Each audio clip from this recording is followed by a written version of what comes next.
Yeah.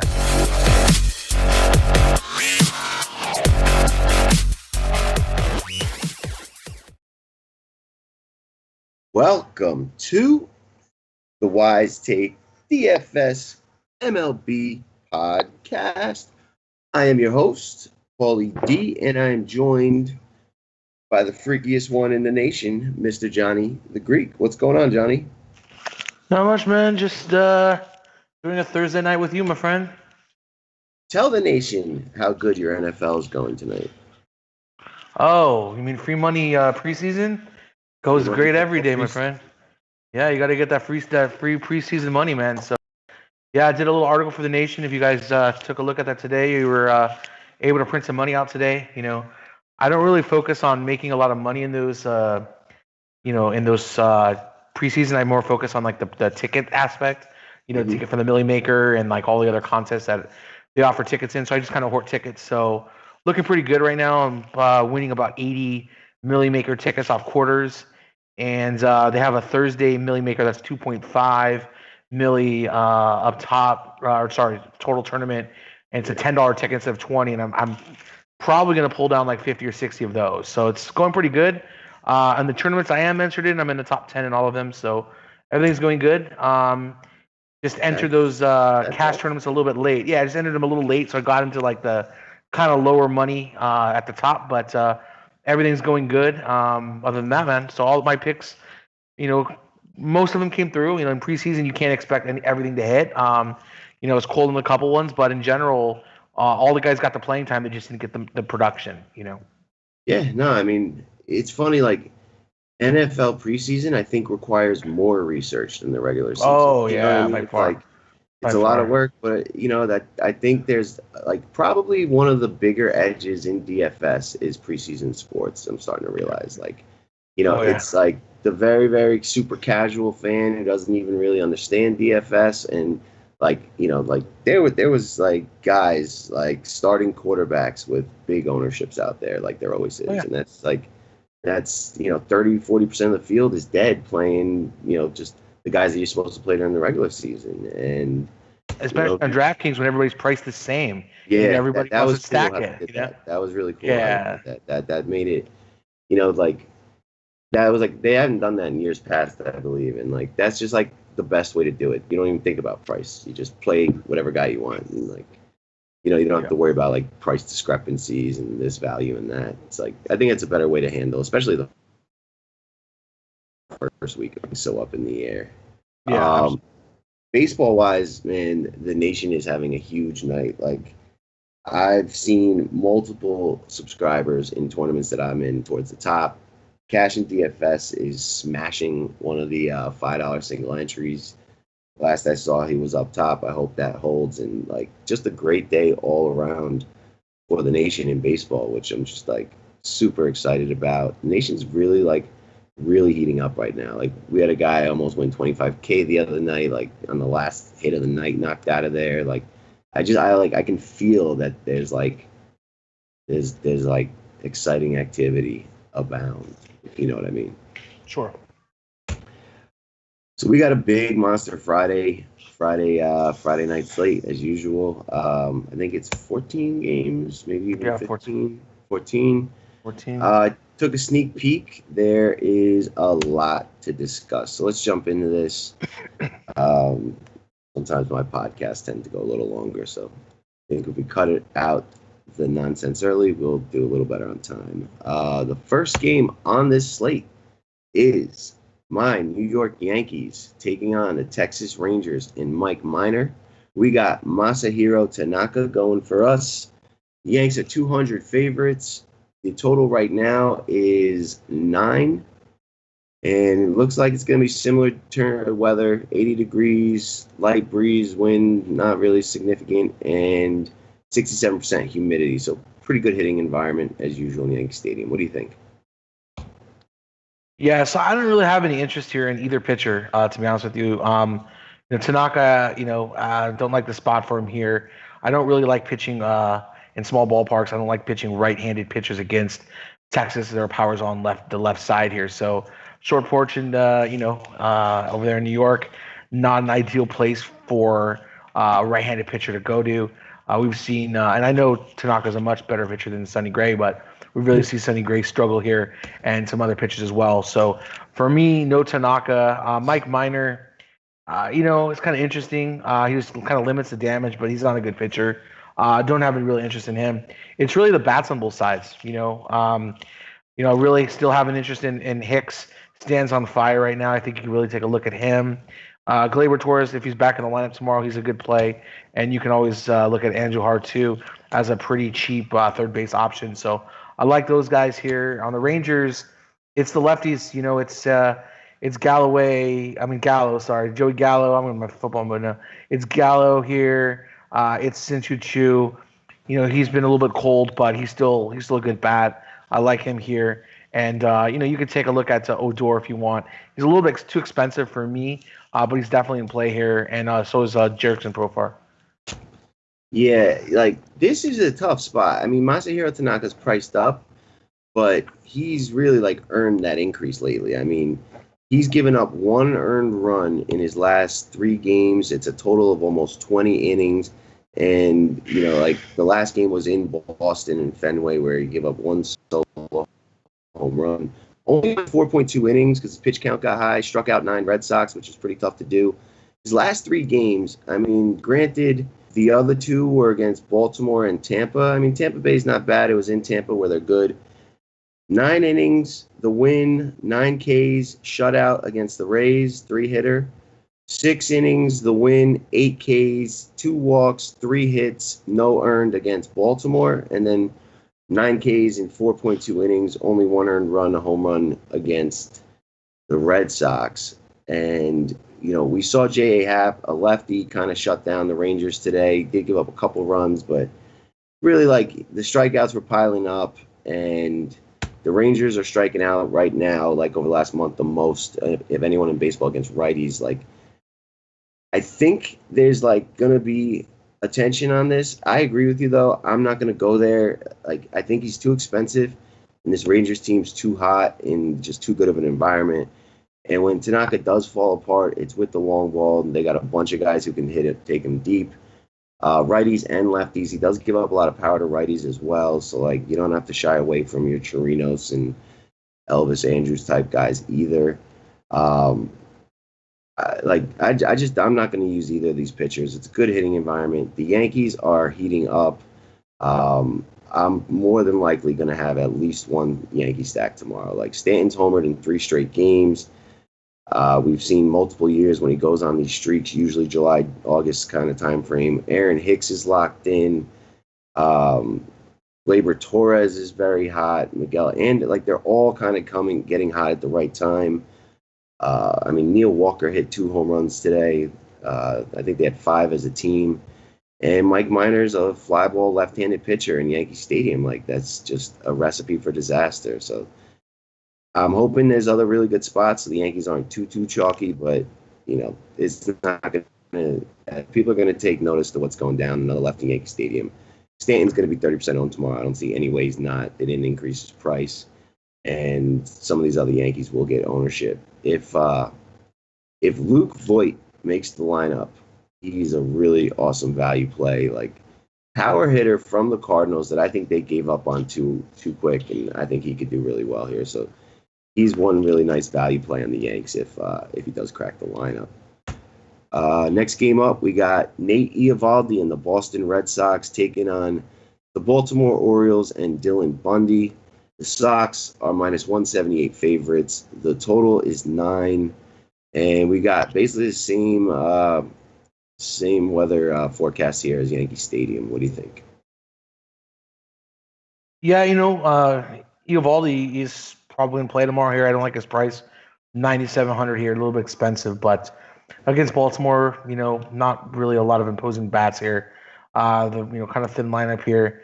It is. I just don't like the stadium. That's the real big thing here. It does favor lefties here. You got Chris Davis lurking. He was heating up there for a little while. He's still going to be somewhere buried in this lineup, but he's a bat that can get to him. They're probably going to throw Jace Peterson and a couple other lefties that they can find in here. I don't know. I think he's going to be okay in this matchup. I just don't know if he's going to pay off his price. It's a little bit expensive. On the other side, Bundy is really cheap at 6,500. But these Boston bats, man, they've been hot. They were hot again today. Don't think I'm going to go here with Bundy. Don't think I'm going to take any Baltimore bats against Eovaldi. But man, these Boston bats, man, you can look at them all. One through six definitely in play. Jackie Bradley, you can do like a 9-1-2-3-4 if you want.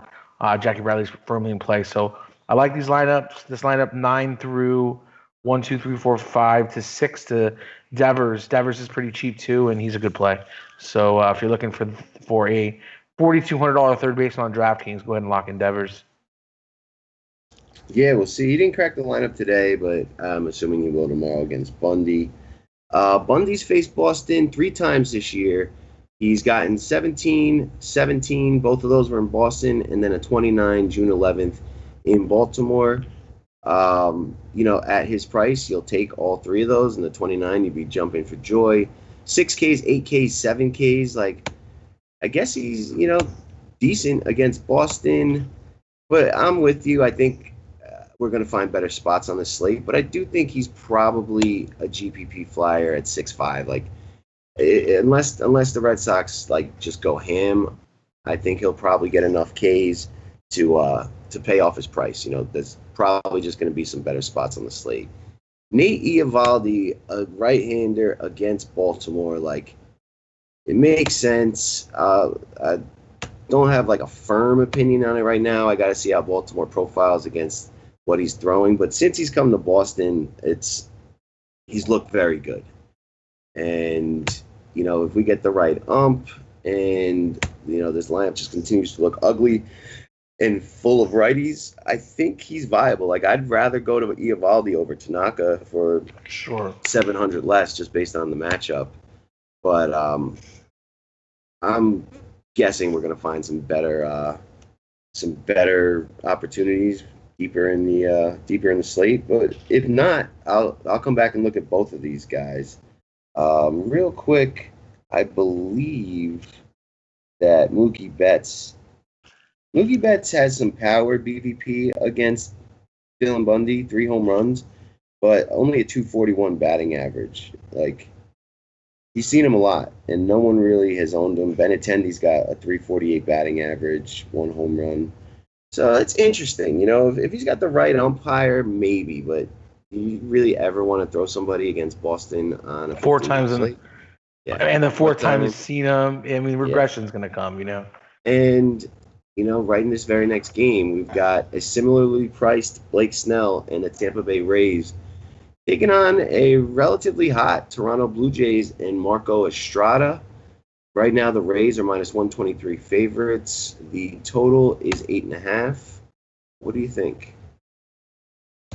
Yeah, I mean, Blake Snell, had a little hiccup there right when he got off the DL, but in general, he's a good pitcher.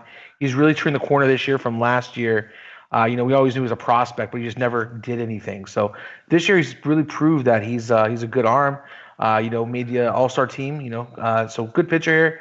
I actually prefer him for $200 more over Eovaldi. I think it's a little bit better of a matchup for him with Toronto. So even though Toronto is heating up here, I think I'd prefer Snell over Eovaldi tomorrow in this matchup. On the other side here, I don't have any interest in Marco Estrada. I don't think he's very good. I think it's a good spot here for the Rays to attack him. And at the same time, I'm not a fan of Toronto tomorrow in general, but a couple of these guys might be able to get to Snell. But Snell's been pretty good this year, so I'm not really concerned about it. His strikeout rate's higher this year than it's been in years past again, and everything looks good for him. So I'm gonna side with Snell tomorrow. I like Snell. I like a little bit of these Tampa bats. So Snell, I think, is borderline elite pitcher, but I am concerned that he hasn't really been pitching much lately. So he came off the 10-day disabled list August 4th. So there's one start. He went 4 innings, 3 Ks, gave up 1 run, a home run against the White Sox, only threw 60 pitches. The Rays are pretty much out of the race. I don't see any reason that they'd go to push him. They did give him that 1 extra day off. Oh, no, they didn't. He should take a more normal workload Friday. I am concerned about the pitch count and like how deep he can go. And Toronto's kind of hot. Like Devin Travis, like they're hitting lefties hard right now. So I don't know. I don't know if I'd go to Snell either. I don't think there's enough upside because I don't think he'll go much more than 90 pitches unless he's throwing like a no-hitter or something. And I don't think that's likely to happen here against how hot Toronto is. I think I'd stay off him. Marco Estrada at 7-1, absolutely not. Maybe if he was like 4-1. And maybe stacks on either side. I mean, Malik Smith, Jacob Bowers, Joey Wendell, G-Man Choi, like there's a bunch of good lefties. You don't even need all lefties. You can grab righties too against Marco. I can get behind that. But I'm assuming we're going to find better stuff here. And you want to get real contrarian, you do a stack against Blake Snell. The only problem is like they're built for like a short start. And then they got guys in the pen like Jacob Faria, that's a starter caliber guy that could come in behind. So it's not even like you got like a bad bullpen behind it where like, if your stack goes off, it can continue. I don't know. I don't know if I'd really do the Blue Jay stack either. I just might not go to Snell because of the pitch count and just like him being kind of rusty and Blue Jays being hot against righties. Probably more of like a pass. Next game up, we got the Arizona Diamondbacks and Clay Buchholz taking on the Cincinnati Reds and Anthony DeSclafani. The D-backs are minus 119 favorites. The total's 9.5. What do you think? Johnny?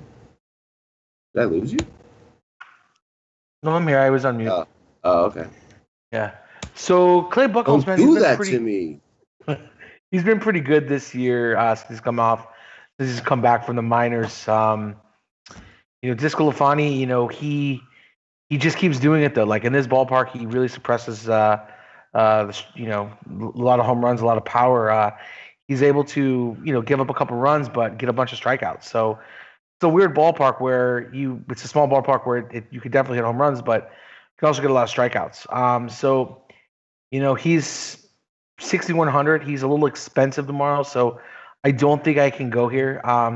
He was a little bit cheaper, like in the 4K range, where I was playing him a little bit. I might have some interest in this matchup, but at this price, not tomorrow.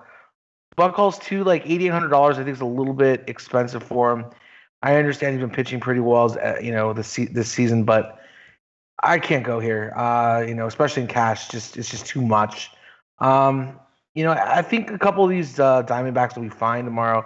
Just not in love with this stack. It is a good ballpark, but it's okay. The guys I would really look at here, David Peralta. This guy's been on fire. He's really expensive at 5,500. He's probably the favorite play I have here. And then Alex Avila has been actually heating up here, getting multiple hits in a bunch of his last few games here. He's been looking really good. So he's kind of awoken from the dead. He was terrible at the beginning of the year, but he looks a lot better now. So I think you can take a look at him at catcher. Be looking for a catcher in that price range. I like those two guys. And then you can always look at Goldschmidt. He's a fine play. And then AJ Pollock, too, is a good hitter. But it's really, man, the best play here I think is Peralta on the board. That's kind of it. On the other side here, Scooter Jeanette's in a good spot. He got a price reduction, 4,400, so I think he's fine. And if you need a cheap bat here, Mason Williams in a good spot here. I like him. He's cheap. Those are the guys I would definitely look to play in GPPs. So I hope there's better options than Clay Buchholz on the slate in Cincinnati, but I guess he's another guy that as we get further, if there's nothing else, we'll have to come back and consider. Cincinnati's pretty much given up on the season. Like outside of Eugenio Suarez, there's no one you're really concerned with, and Clay Buchholz is not the kind of guy that Suarez is going to profile well against.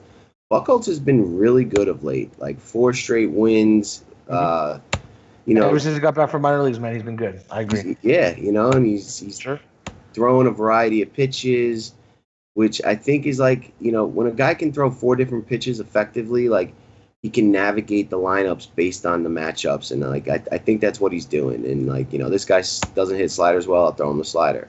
He is prone to giving up, the long ball. Like in this park, I really don't want to use him, but again, I don't know what else is ahead. Maybe Anthony DeSclafani, on the other hand, is an absolute no to me. Like he does have some K upside, but I think like this is such a big park boost for Arizona, a team that's like deep in the playoff race right now. Like been playing well, like in terms of winning games, not really like extremely well DFS wise outside of a couple games, but moving to this park, they could really go off here on a guy who's just gotten crushed by lefties. So, you mentioned Peralta, Eduardo Escobar, Alex Avila, John Jay, and then you throw AJ Pollock, Goldie in with them. It's not like he's dominant to righties.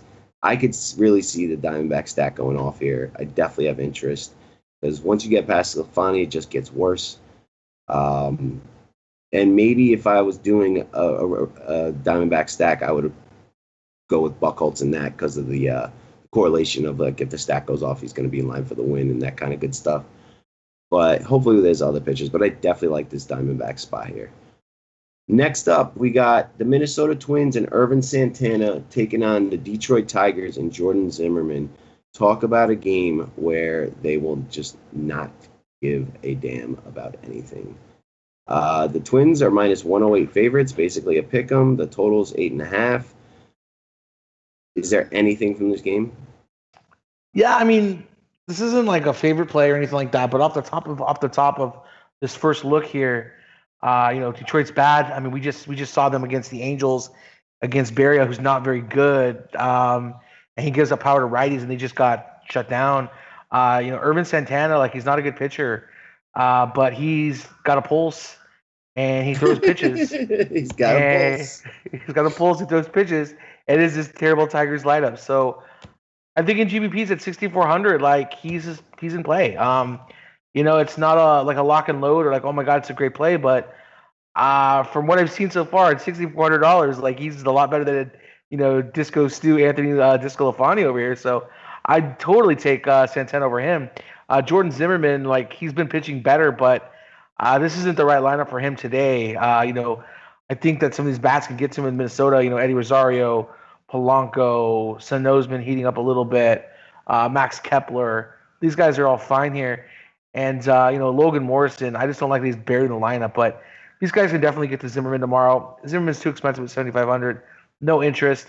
It's really Irvin Santana. And when Irvin Santana brings his stuff, he showed us last year when he came back from suspension that he had some good stuff. And if he can just remulate that somehow, some way this year or in this game even, we can definitely see some Ks here in this lineup. So I like him tomorrow a little bit here.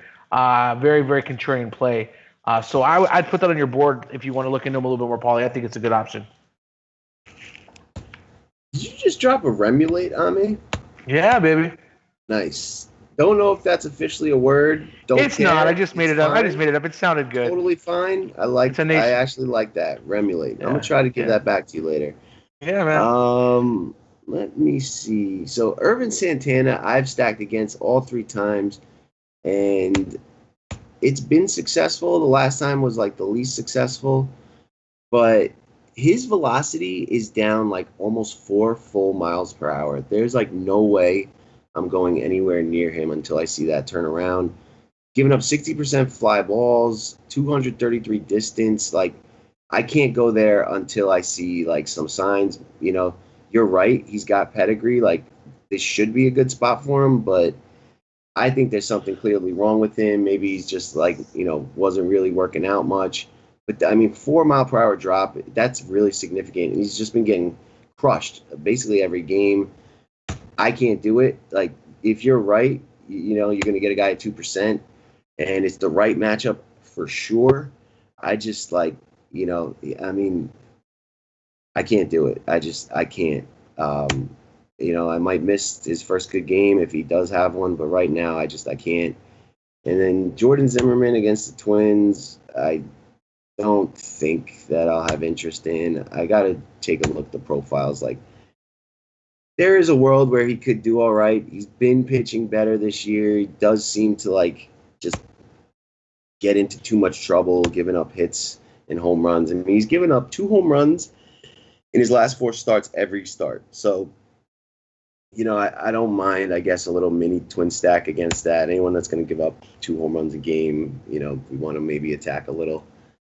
And like you said, Polanco, I mean, Sano's been heating up. I'd be fine with him. Zimmerman's kind of splits neutral.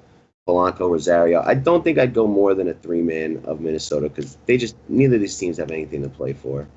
But I don't know. I mean, I'll look into Urban Santana more, but the 4 miles per hour, like, I just haven't seen it yet, and I've been attacking him, so I've been watching. And oh yeah, he's not a good. I know he's like the miles per hour is down. He's not a good pitcher. I don't think he's a good pitcher, but I just think the matchup's really good. The matchup's right. The matchup is definitely right. And I was more pointing out, like, if people are going to look at Disco Fani tomorrow, I'd way rather pitch Santana. Yeah, I'm not pitching either of those guys. I'd go to Dylan Bundy at 6'5" before either of those two. Sure. No question. Next game up, we got Zach Wheeler, the GOAT, and the New York Mets taking on the Miami Marlins and Jose Urena. Another game that not many people are going to care about, or the players themselves probably.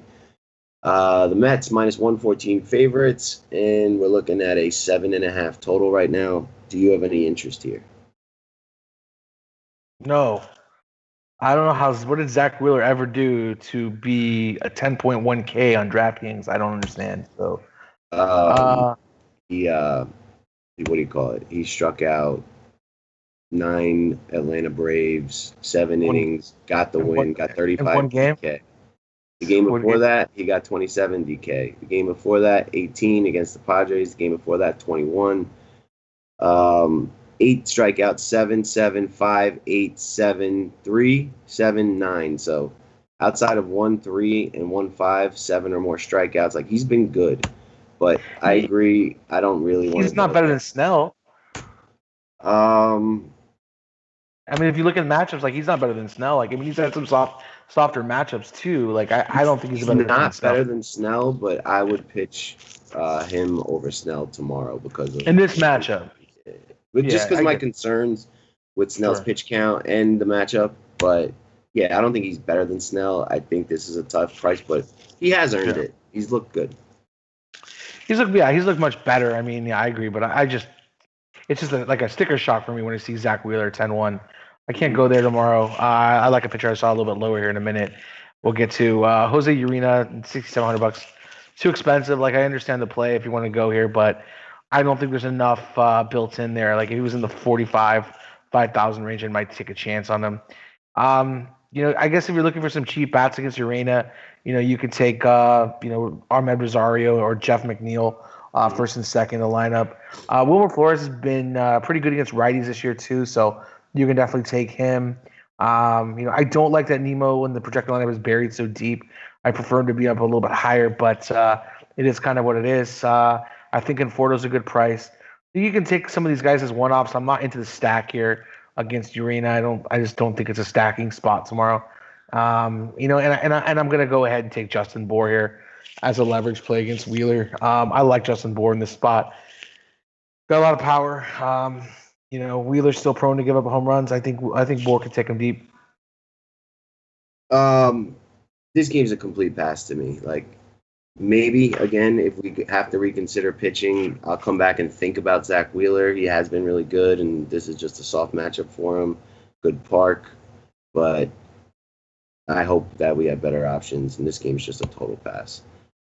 Next game up, we've got Freddie Peralta, the Enigma, and the Milwaukee Brewers, the freaky hot Milwaukee Brewers, and taking on the Atlanta Braves and Kevin Gausman. This game is a pick'em. The total is 8.5. This is an interesting matchup of two teams fighting for the playoffs. What do you think? I think the total's a little too low here. I don't want either pitcher here tomorrow. I really like both sides of the offense. I think both offenses are in play tomorrow. And again, an 8.5 run total here is a little low. We're going to see a lot of lefties tomorrow, and we're going to see a lot of home runs here with that short porch over there in right field. So for me, it's all the bats here.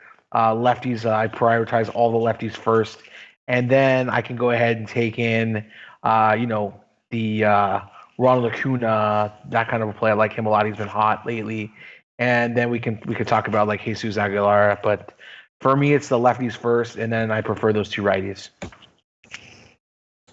On Milwaukee side, right? Or are we Both talking about sides. both sides? I'm talking both sides. Yeah. So Gausman against the Brew Crew in Atlanta. I definitely think the Brewers are going to be viable. I got to take a look at the profiles. Like, I think Gausman's throwing like splitters along with his fastball. He tends to be reverse splitsy or sort of like splits neutral-ish. I got to dive into that, but the Brewers are hot. Like, there's no way I'm using Gausman. It's just like, how much do I like the Milwaukee stack? And the Braves are going to be my number one stack on the board tomorrow. Like, this is their second time seeing Freddie Peralta. They do not strike out very much. They seem to be heating up.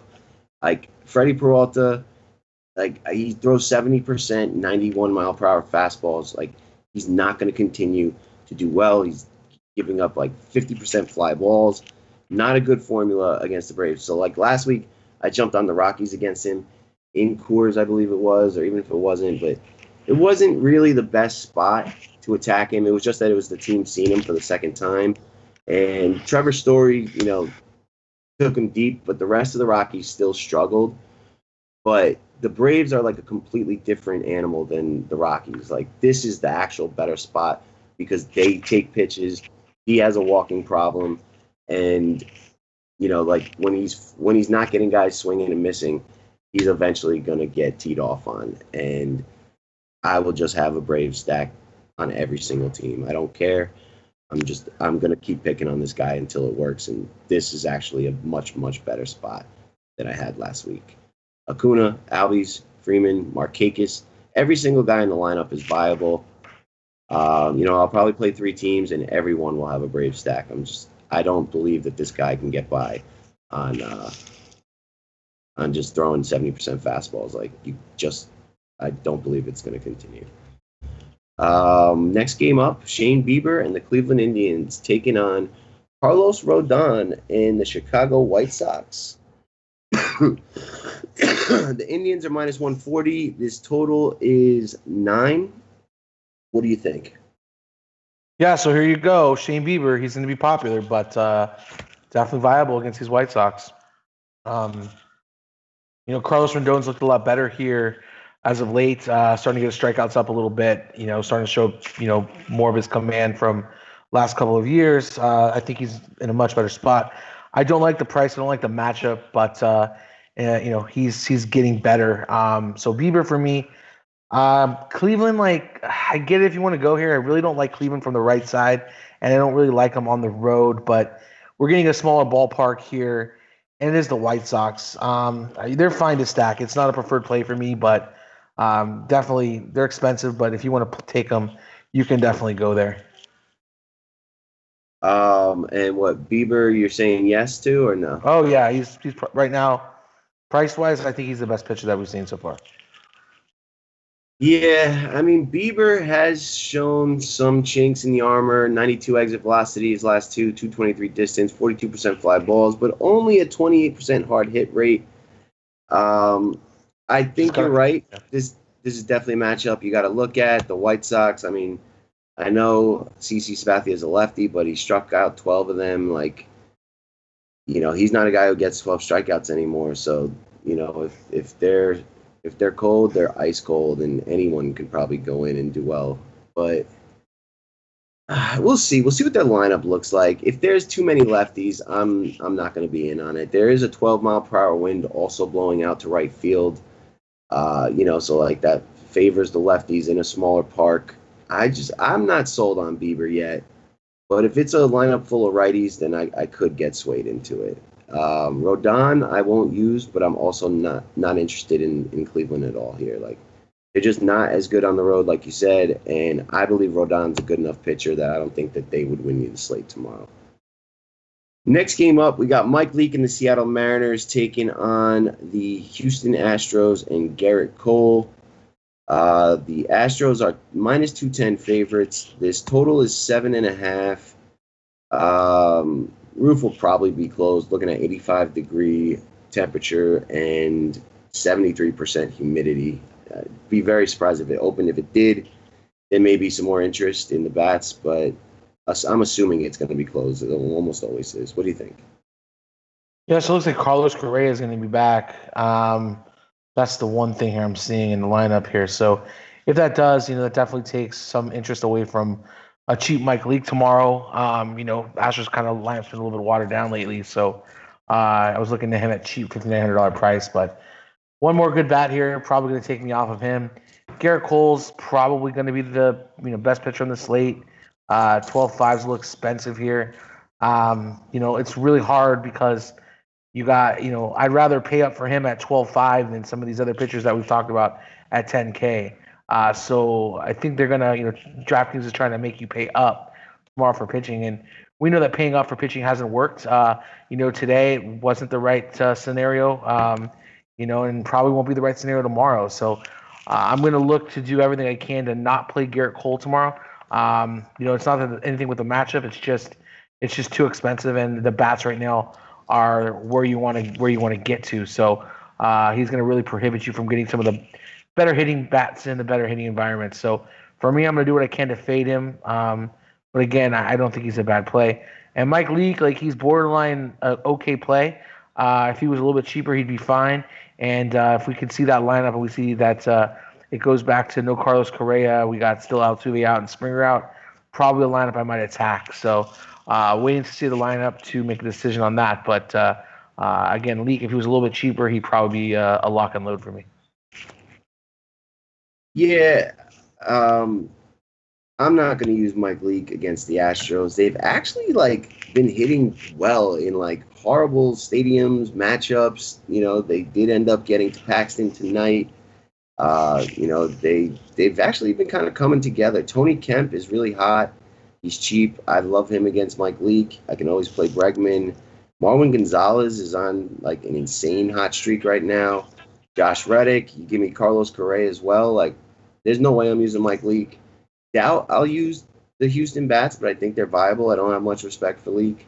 And, I did not see Verlander getting crushed by Seattle. I'm, almost positive that Verlander's going to be on the DL. He's getting up 9 home runs in his last 3 starts, and one of those starts he didn't give up any. So it's today he gave up, I think, 5, and, he was getting, Segura hit one, Span hit, a bomb off him. Something was off there. I think Cole's a good play. I think in cash you go there. I got to decide whether or not I'll use him in tournaments. I already want to stack the Yankees. That's an expensive stack. I don't know if there's a value play on this slate that I could pair with Cole. We'll see. Maybe the Houston bats could get interesting, or maybe on a late slate or something like that. But I just think there's going to be better spots. But they're doing a little bit better than people think, and I would not use Mike Leake. Next game up, we've got the St. Louis Cardinals and Austin Gomber taking on Birch Smith and the Kansas City Royals. The Cardinals are minus 151 favorites. The total is 9, looks like 90-degree temps and very, very low humidity in Kansas City. What do you think? Yeah, so just on the surface here, I have some interest in Gomber. He's a pretty good pitcher. Cheap $1,600. So I think on the surface I like him a little bit here against this Royal team that's striking out really high rate the last 45 days. Definitely one of the top strikeout teams in the league. But there's some guys that can get to him here. You got Whit Merrifield and Sal Perez are definitely the two off the top of my head that can definitely hit home runs off this guy. Or definitely give him problems. So I like Gomber, though. I think he'll be fine this matchup for this price. I don't have a ton of interest in the Cardinals' bats. They've been really cold, and just over the last few games. But Matt Carpenter's still the man here. He's going to be reaching $6,000 really soon here. I think he's a good one-off here. The rest of the Cardinals is not really for me right now. They need to show me something. They need a little bit better. For me to go there. No Royals for me. It's really going to be Gombers and Carpenter, the guys I'm looking at here. Definitely interested in Gomber. This guy's got big-time K upside. I've been really impressed with him. Last start, he was cruising, just kind of one bad inning, but Um, oh wow, I ended up with 5 against Pittsburgh. Might have been the start before that. Yeah, against the Reds, July 24th. I guess Pittsburgh did end up getting to him. He started off well. I guess got into a little bit of trouble, but had 5 strikeouts through 4 against Pittsburgh. Had 6 through 6 against Cincinnati. KC is far worse than these guys. It's a good pitching park, a good environment with the humidity down. Give me a good ump, and I'll be locked and loaded. Birch Smith, too, at 4-2 is kind of interesting. Like, he has gotten hit his last 2 starts against the Yankees and the Twins on the road, but he's probably going to see a lot of righties. He does have big-time K upside. At 4-2 in this spot, maybe. Like, we'll see. I think that could be the cheap guy that you pair with Garrett Cole. I just, like, the Cardinals just really, outside of Matt Carpenter, don't have much going on, and outside of Matt Carpenter, there's no one you're really going to be worried about here. So he's viable at 4-2. I'll say that. But Gomber, probably my favorite pitcher we've come across so far. Next up, we got Kenta Maeda and the Los Angeles Dodgers taking on John Gray and the Colorado Rockies in Coors. The Dodgers are minus 107 favorites. The total is 10.5 right now. What do you think? Yes, I mean the pitchers here they're priced pretty well here. You got John Gray at 7.7, and you got Maeda at 7. Gray's been much better as of late. Maeda's been fine, but I'm not gonna take either one of these pitchers tomorrow against these teams. Dodgers we're gonna get the lefties tomorrow, which is a much better Dodger offense than the righties for sure. So I think the Dodgers stacks in play tomorrow. They're probably gonna be really chalky. They're expensive, so if you could fit them in, good for you. On the other side here, the Rockies, like I have interest in them as well. Against Maeda, Maeda's much better at home for sure. This ballpark is, conducive to home runs. I like the lefties here as well, so I think you could take a look at really the Dodgers. Any of the lefties here are fine, and on Colorado, it's really Charlie Blackmon, Cargo, Arenado, and Story. Those are the 4 guys I'm really looking at here. 3 guys, sorry, I'm really looking at. Or 4 guys here, Arenado, Story, and Cargo, and Blackmon. Those are the 4 guys I like here. I like David Dahl, but he's buried in the lineup here a little bit, and he's very expensive. So it's going to be really hard to fit him in. He's not a priority over those 3 guys that I mentioned. Or 4 guys I mentioned, sorry. I keep saying 3.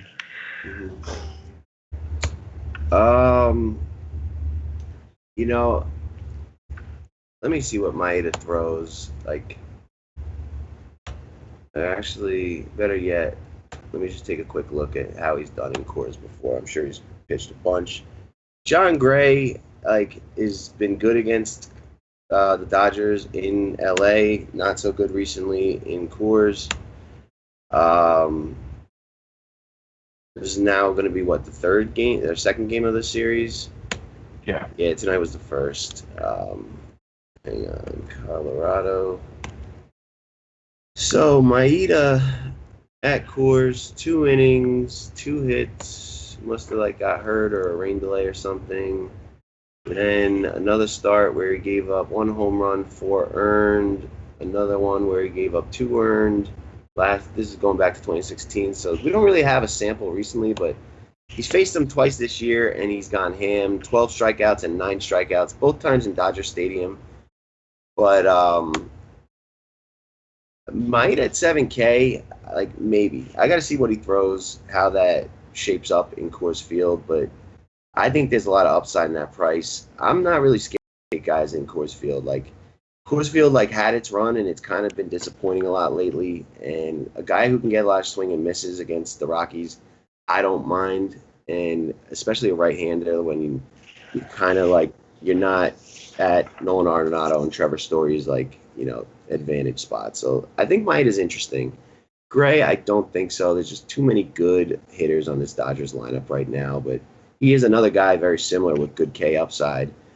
But I don't think he had he's a guy who also just gets hit a lot. So I think Maeda's in play. I don't think I'd go to Gray, but I will look deeply into both of them tomorrow. If I don't like what I see in Gray, Jock Peterson, Machado, Dozier, like the whole lineup's in play. Grandal, they're really good and really not overpriced. 5K seems to be this 5.2 for Machado. That's really not that bad. So we'll see. I gotta look deeper into that. But Maeda, I do think is interesting. Next game up is Brett Anderson and the Oakland A's taking on Felix Pena and the Los Angeles Angels. I do not have a line or an over-under for this game. Not sure exactly why. Mike Trout got the Q tag, and maybe one of these pitchers wasn't really supposed to go or something like that. So we'll see what this line comes out at. 86 degrees, 40% humidity. Probably not a great hitting environment for the stadium. I don't know. Maybe it gets a tad hotter, but I think it's like the usual, like not awesome hitting environment. What do you think here? Yeah, Brett Anderson's on the mound. I like these Angels here. Normally I like to fade the Angels against left-handers, but not against this guy. David Fletcher leading off here is a great value play tomorrow. Ohtani's been hot lately. If Trout makes his lineup here, it's makes it a lot more interesting for shorter play. That's really where it's going to depend on if I stack this lineup or play it at all. So that's really where it's going to come down to. But I like these guys against Anderson tomorrow. Pena, I'm just not going to pitch Pena tomorrow. He's cheap, but he's a guy that just doesn't go deep into games. Gets pitch count a little bit too high. Too many pitches in at bat. It's just not for me tomorrow. But the A's on the road, man, it's a thing. And I think they're in a good spot here tomorrow. I think we can definitely take a look at the Oakland Athletics here against Pena and the Angels' terrible bullpen. So I think you can stack these guys up here. I definitely prefer like Chapman, Lowry, Chris Davis, Olsen. Those are the main guys I'm looking at here. If you need to get a cheap guy in, you can throw Martini in. He's not a very good hitter, but you can go that route, or you can go the opposite for the same price. You can take Muscati, who's a better hitter. So that's kind of where I would look at. Tomorrow I really like these Oakland bats on the road against the Angels and their weak bullpen.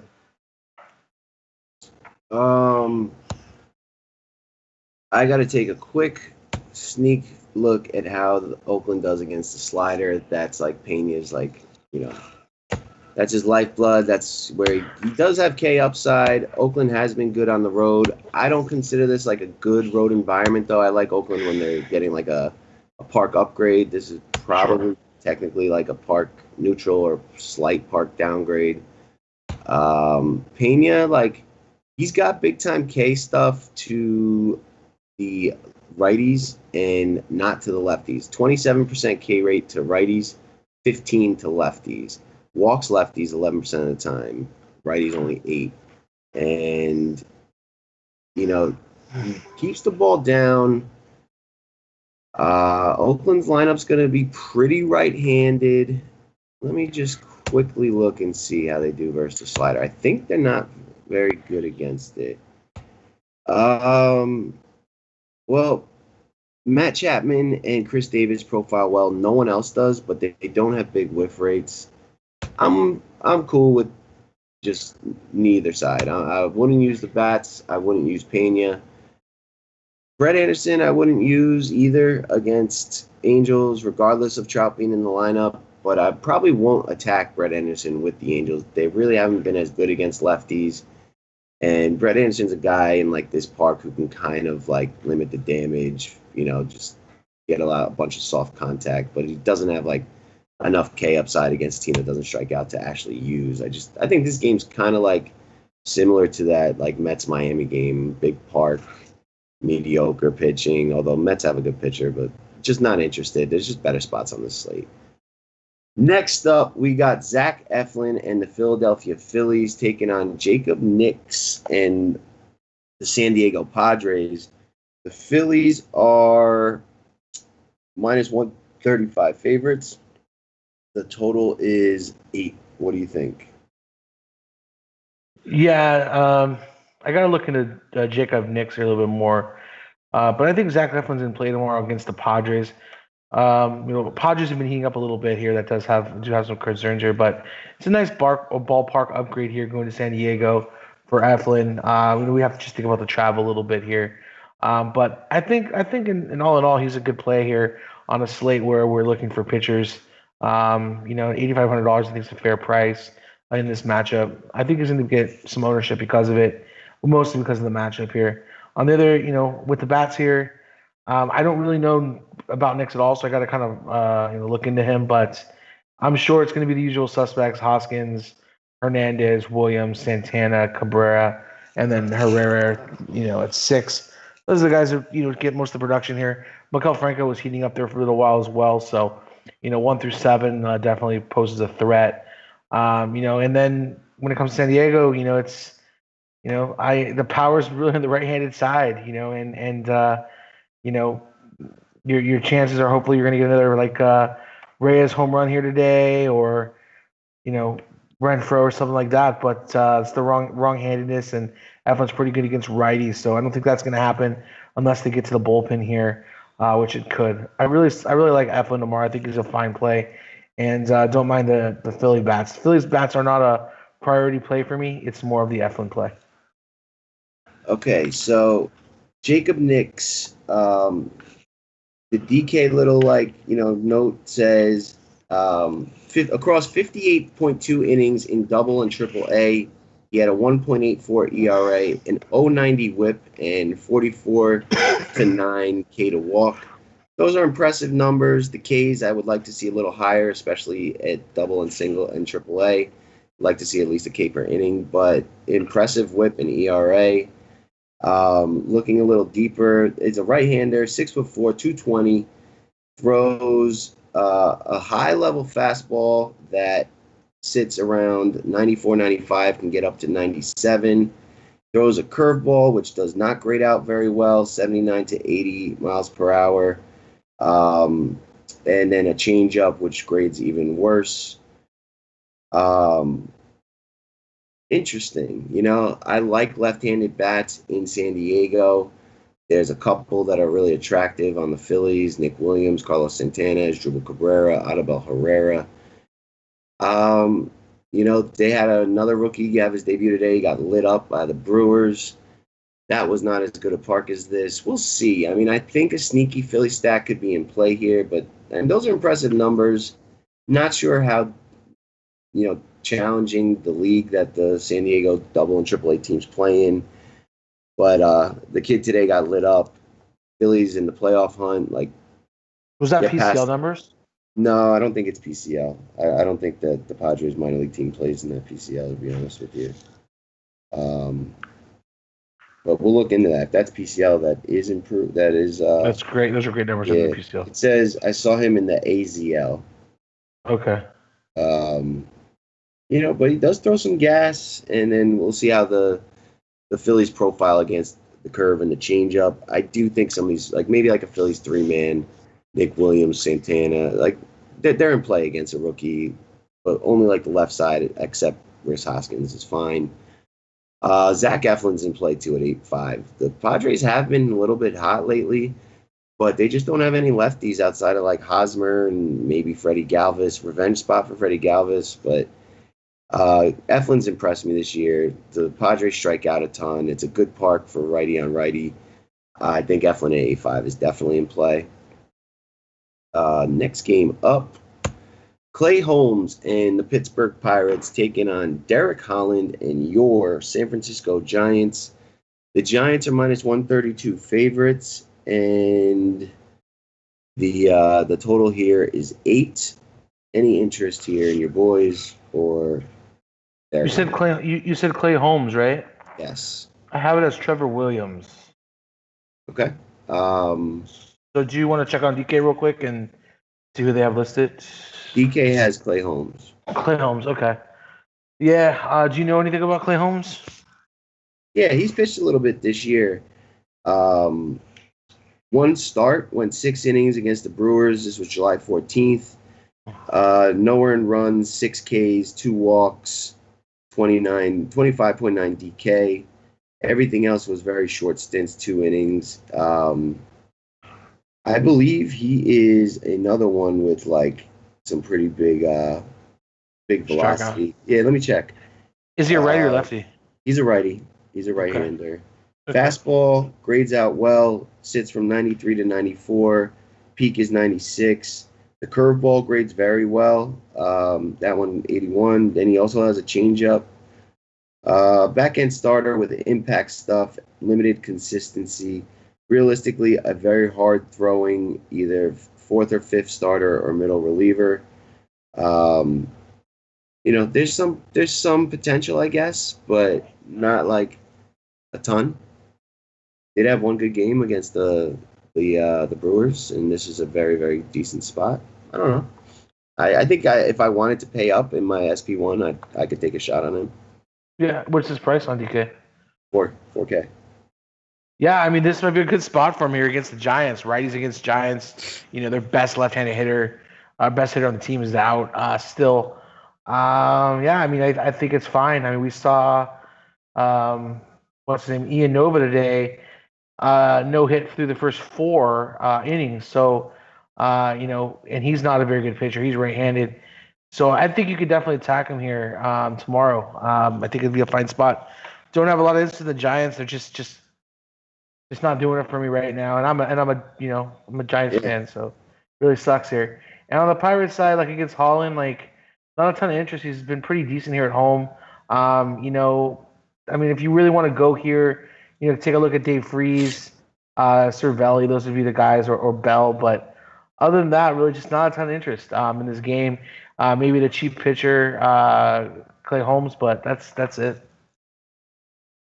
Yeah, I think both these pitchers are viable. Like we did see the Pirates kind of get to Suarez and then the bullpen, but I think Derek Holland is better right now than Suarez. Um, he's been pretty good this season. Kind of surprisingly, he has a little bit more K upside, and the Pirates aren't very good against lefties. It's a good park. So Holland at 7 is viable, 7.6.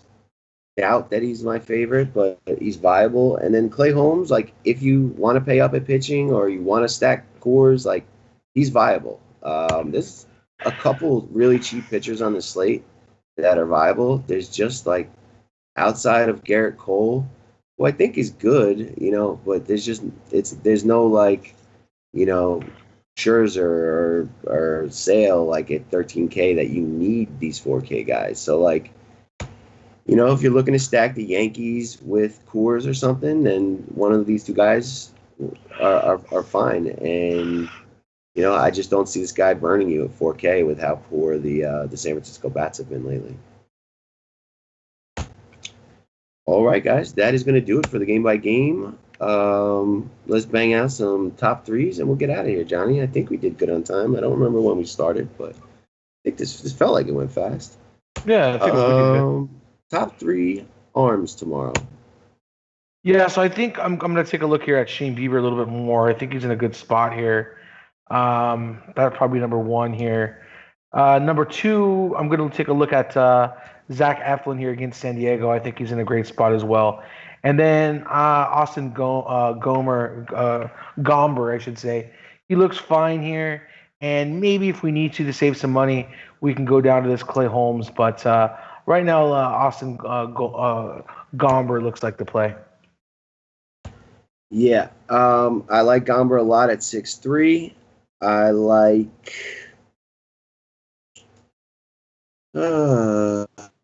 I like Zach Wheeler at 10-1 against Miami, like looking back now on this whole slate. And then I do have interest maybe in Kenta Maeda. Like at 7K, he's a guy we usually pay 10 change for. 11 lately. Yeah, we've been like 11-9, I think, his last time out. He has gotten hit a little bit lately, but Colorado just like there's a lot of strikeouts in that lineup. I'm going to have to dive into that profile-wise, but 7K is just super, super enticing at this point, and he's going to be low owned. Like, people just don't take pitchers in Coors, and it really, like, you can. And you get a guy like that can go for 30 at 7K, that can win you a slate. He got hit by the Astros and the Brewers recently. Like, that's kind of forgivable, especially the Brewers. And then I do agree that both Birch Smith and the Pirates pitcher, what was his name? We just talked about him. Clay Clay Holmes Holmes. are viable pay downs if you do want to go grab Garrett Cole or, stack up the really expensive bats on this slate. Stacks. Ooh. Yeah, I think here.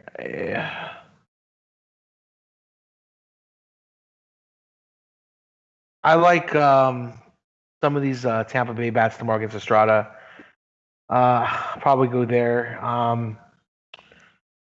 Probably going to take the Braves over Brewers.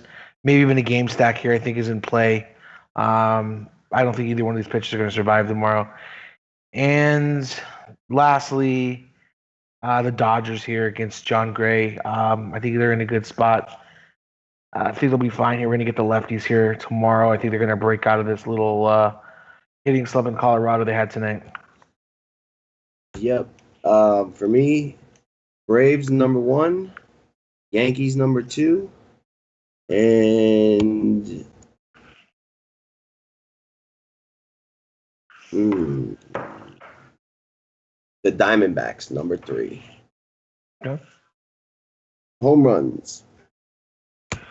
Yeah. So we're gonna keep the Giancarlo Stanton streak going. So we'll just go ahead and call that one for you. Yeah, that's been pretty automatic, and it's a lefty fly baller. I just want the free one, the free head start on you. Yeah, no, that's cool. I'm cool with that. I'm sure he'll be in both of our lineups tomorrow. Oh yes. Yeah. I'll grab David Peralta. Okay. I like that. He's been hot. I'm gonna go with Joey Gallo here against Tanaka. I really like him. Tanaka's gonna give it up to somebody. It might as well be him. Nakasan. Give me Gleyber Torres. Man, we're sticking on that Yankees game here a little bit. Let me jump off that game here. Let me that's Peralta. Let's see. All right, I'm gonna go with a. I mean, Ozzy Albies has been pretty terrible lately. I think he gets out of his little funk here and crushes one off Peralta. Won't argue with you there because my last guy was Freddie Freeman, and with a little asterisk, the Braves hit 5 or more home runs tomorrow, and Freddie Freeman hits 2 or more. Freddie doubles is going to be Freddie homers tomorrow. At least it's not Joey walks. Yep, Joey walks. Joey walks on the Reds. Man, he's the only guy that'll take 4.9, and then maybe I'll play him again. He's the only guy that'll take 4 walks handily, no problem. I got on base 4 times. Yeah, like Ronald Acuna is just on fire right now. Absolutely. And Camargo, man, he's bearing that lineup, but he's been hitting pretty well too. Yeah. Camargo, Markakis, like I didn't know he led the National League in hits. He hit a home run today. Like I'm just gonna include him. Like, everyone's viable. This guy's gonna walk too many guys, and the lefties are just gonna take him deep tomorrow. That is gonna do it, folks. If you have not checked out the Nation, I do not know what you are waiting for. Right now, I got to give a shout out to one of the hottest DFS players around right now, and that is Mr. A-Town all day. That is why we will be stacking the A-Town Atlanta Braves in honor of his hot streak. But no jokes aside, the Cash Man, my golf teams are all on the green. I believe he won 2,000-man GPP tonight. His content's been awesome the last few weeks. Come check us out, $2.50, and just throw, a $1 donkey lineup on Cash's article. Or the rest of us have been pretty hot too, but Cash is, he gets the Player of the Week award. And I know we had a lot of subscribers win good money tonight. Kind of looking forward to jumping off of this and finding out. The Slack chat has been bumping. That thing's pretty much 24/7. You can get in there, chop up the slates, BS, whatever.